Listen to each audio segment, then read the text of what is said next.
During a medical malpractice case in New York, is the jury told how much compensation we are seeking? You want to learn the answer?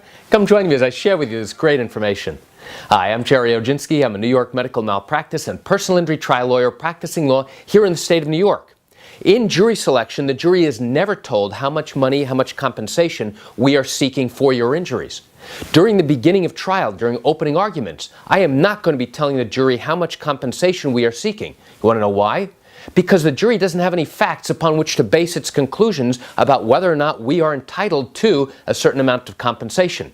They don't know what the wrongdoing was yet. They don't know what the disabilities are. They don't know what the injuries and the harms that you suffered are yet. So there's absolutely no way for them to compare and take any information about the amount that we are seeking and now compare it to whatever it is they've learned, which is very little, if nothing. So when, if at all, do we go ahead and tell the jury about money, about compensation? The reality is we will typically do that during closing arguments. And now we will have all the evidence upon which to show to the jury what the wrongdoing was, what the negligence was, what the carelessness was, and how that wrongdoing caused and contributed to your injuries.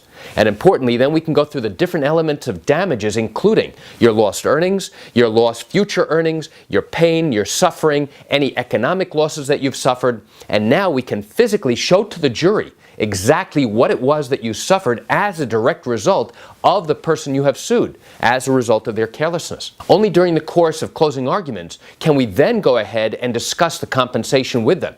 Then they'll have a clear understanding of exactly what injuries you suffered, what damages you sustained, and now be able to come to a conclusion about whether or not you are in fact entitled to the amount of compensation we are seeking, or give you more, or give you less. So why do I share this great information with you?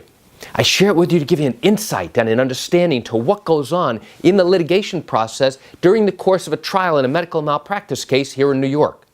You know, I realize you're watching this because you likely have questions or concerns about your own particular matter. Well, if your matter did happen here in New York and you do have legal questions, what I encourage you to do is pick up the phone and call me. You know, I can answer your legal questions. This is something I do every single day, and I'd love to talk to you.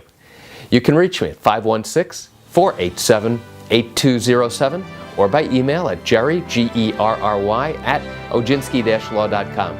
That's it for today's quick video. I'm Gerry Oginski. Have a wonderful day.